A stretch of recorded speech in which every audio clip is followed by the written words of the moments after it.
Konnichiwa minasan, this is Wakizashi, coming to you from the tea house over in Japan. How are you doing? Are you good? I'm good. Today I want to do my first live stream and give my thoughts on Denis Villeneuve's Dune 2020 or 2021, whichever it is. Have you seen it? What do you think? I went to see it on Sunday last week. I live in Japan, so it came out actually a week early than the States. And to cut a long story short, I absolutely loved it. I thought it was a great movie. Here's the poster for, the Japanese poster for it. So as you can see, it came out on October 15th. I went to see it in a kind of a smallish screen theatre. It was half full, but I'm so glad I went to see it on a big screen because the visuals, of course, with it being Denis Villeneuve movie, the visuals were amazing.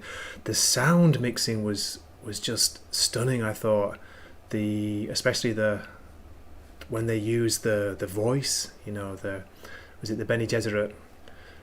So Jessica and Paul used the voice. I love the way they did that, and yeah, the soundtrack was very interesting, to say the least.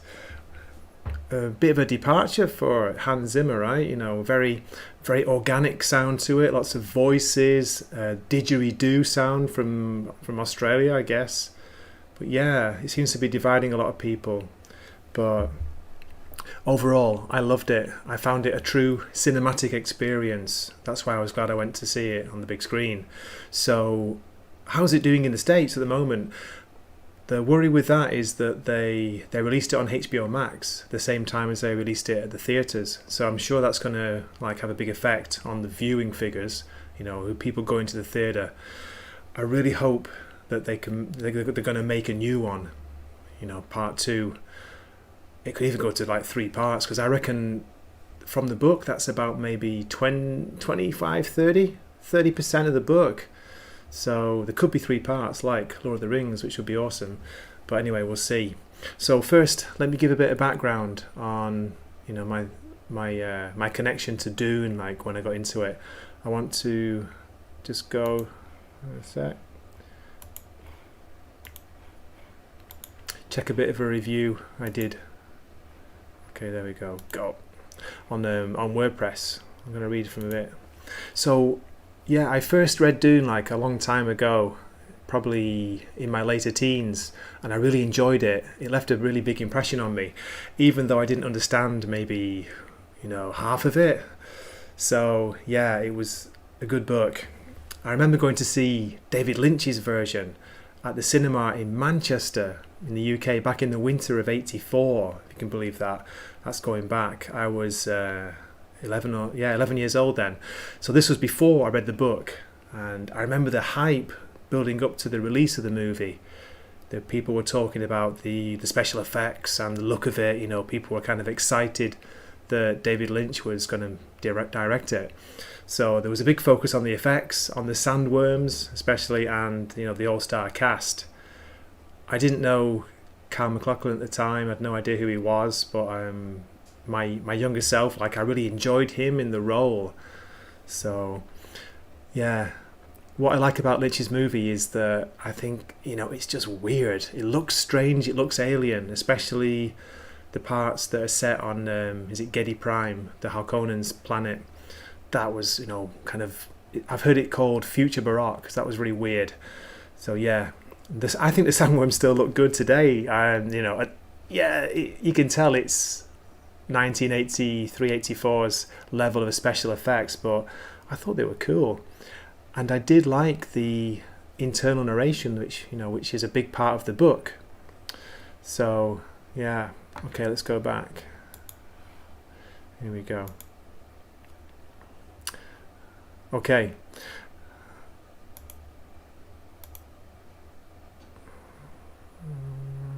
Okay, so as I say, this is my first time live streaming, so apologies for the pauses and the mistakes and stuff. So yeah, here's the poster for Lynch's movie. Now, as I say, I've always had a kind of soft spot for this movie, probably because I've seen it when I was so young. And I like Lynch as a director, especially his earlier work. You can't deny the visual parts of this movie are fantastic. The score, maybe not so much. I don't know. It hasn't aged as well, especially was it the Brian Eno thing at the end. But I liked it because it was weird, Lynchian, strange, and it did feel alien. So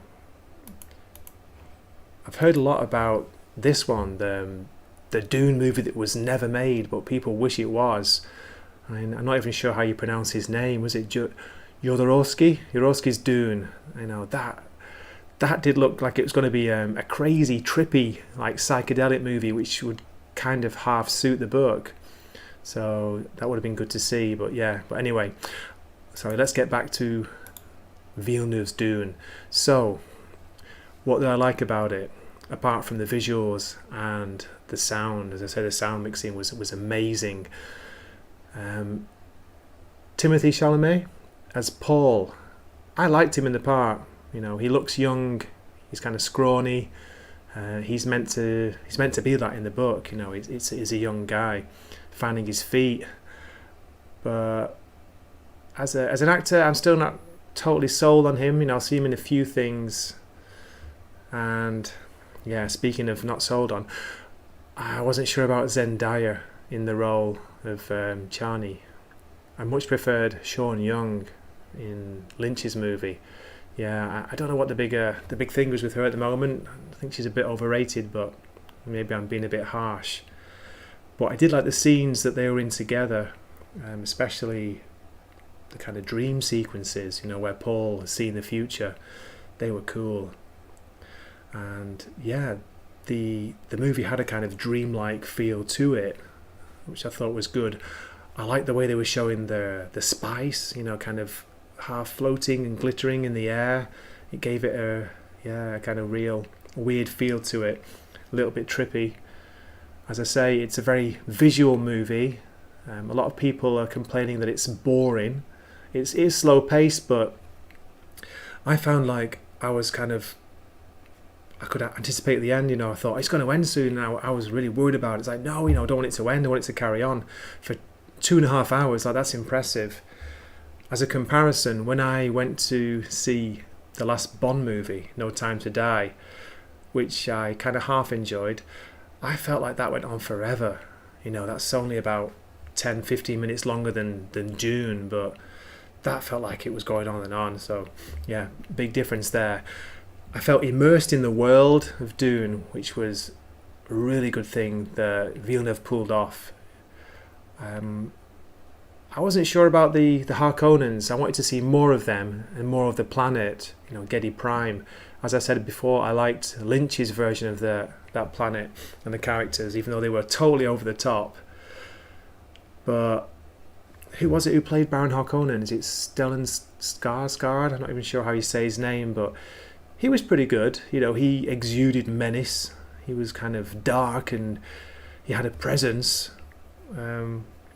Dave Bautista, again, didn't get enough of him in the movie, so if there is a sequel, I'm sure we'll see more of him in that, but I want to see more. Okay, let's have a look at the cast. Who else? So, was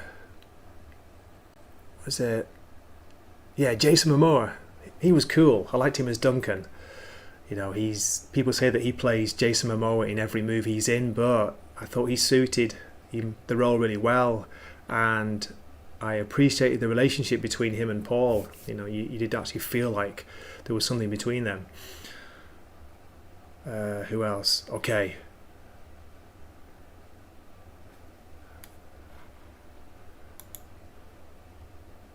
Pause it or not? No, I can't. Okay, keep going. So, that's it. Oscar Isaacs. Couldn't remember his name. Oscar Isaacs as Duke Atreides, like Paul's father. He was really good. Like, he was one of the most impressive ones in it, in my opinion. And I'm going blank, but who was the guy? Who was the race swapped character? Sorry, race and gender swap character, Dr. Keynes. I didn't think she had much of a presence in the movie. You know, she did okay, but I don't know, didn't feel like the character from what I read from the books, you know, never mind the race swap or gender swap, but she didn't have a kind of gravitas to her performance, I thought. it was okay. Josh Brolin, remember him? He was good in the few scenes he was in. Again, I wanted to see more of him, but we didn't get a lot. So, overall, I loved it. I think it has to be seen on the big screen with a great sound system. I want to go and see it again, which is rare because in Japan, I don't know about overseas, but in Japan, seeing a new movie, it's expensive. You're talking $20-25. So, but yeah, it impressed me that much that I do want to see it again. Now, I want to go to... Okay, so I did a review of the book a while back on WordPress, and I want to give you a bit of a read from that, if it's okay. Okay, here we go. So, my thoughts on Dune the book. So, I've read it, overall I've read it like the actual book, the physical book I've read twice. I've listened to the audio book, which is really good. Like, I really recommend that if you haven't heard it. It's a great production. Listen to that I'm on my third listen at the moment. It's the third time. After going to see the movie, I wanted to listen to it again, so I've been listening to it. So, does the book hold up after all these years? 1965. I think it does. I think Dune is a masterpiece. I say Dune. Frank Herbert's years spent researching and writing Dune, I think they're worth every last grain of spice from his stunningly realised desert planet. Like, I can't stress enough how glorious the story is. But it's not for everyone, I'm a bit of a sci-fi geek, so that's why I enjoyed it so much. I enjoyed it the first time because I wasn't sure what was going on. I was a bit lost when I read it as a teenager, but I loved the world building. I felt like I was immersed in this world and I wanted to know more about it. Yeah, as I said in this review, the world building is excellent. Herbert creates a vivid world without getting lost in overly detailed descriptions, which is very important. Arrakis, Dune, feels like a real place by the end of the book. I could visualise the sand dunes, the rocks, the huge sandworms, and the Fremen and their dwellings. I'm not sure about the Fremen in the movie. What do you think? They don't kind of match the image I had from the book. The still suits, which are an amazing creation, to me they look like the still suits from the Lynch movie. So yeah, not much change there. But I think it is a great concept, the still suit. It's a genius concept by Herbert. From the book again, all of the main characters I think have strong, distinctive personalities. Frank Herbert, he gave them individual voices and mannerisms. I like it when we're dropped into the characters' minds and we hear their direct thoughts, which is, as I said, it's one of the things I enjoyed about the Lynch movie. The kind of internal monologue was cool. To me, this helped them feel more real, and we sympathise with their different plights when you hear, what they're thinking.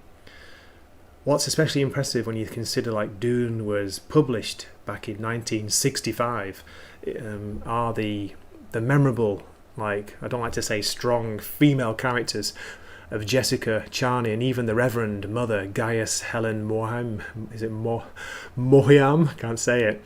They each have very vital parts to play in the story, and they're served very well by the author. Here's a brief quote from the book about Jessica. So, just let me read from this. Whirling silence settled around Jessica. Every fibre of her body accepted the fact that something profound had happened to it. She felt that she was a conscious mote, smaller than any subatomic particle, yet capable of motion and sensing her surroundings. Like an abrupt revelation, the curtains whipped away. She realised she'd become aware of the psycho-kinesthetic extension of herself. Wow. She was the mote, yet not the mote. Oh, there we go. Look at that. There's Sean Young from Lynch's movie. I heard she's completely bonkers, but wow, she was great in that movie and the original Blade Runner. Who can forget that? Okay, here's a little bit more from my review. Another notable part of the narrative which impressed me was its inclusion and the handling of court intrigue. You know, the fierce rivalry between the two houses of Atreides and Harkonnen. It leads to a compulsive plot filled with power struggles, assassination attempts, bloody fights, betrayals and more. Frank Herbert handles this all with great skill, tying the different plot threads together and shaping the book into a real page-turner. In the book, the knife fight scenes are particularly memorable.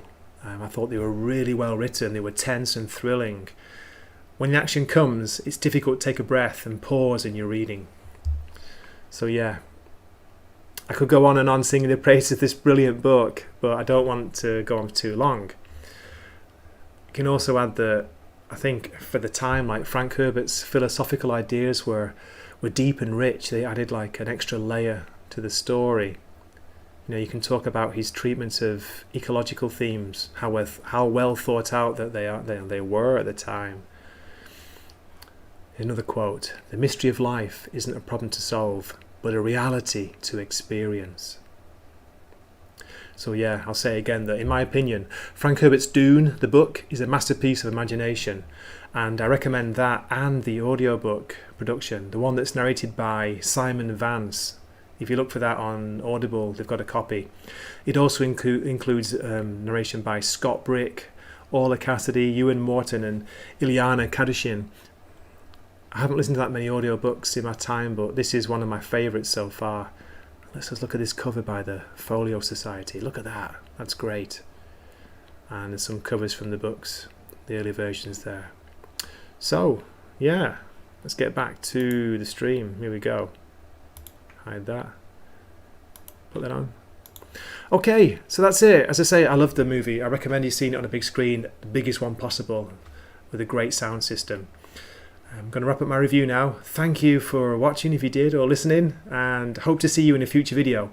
This is Wakazashi signing off from the tea house, saying Matane. See ya.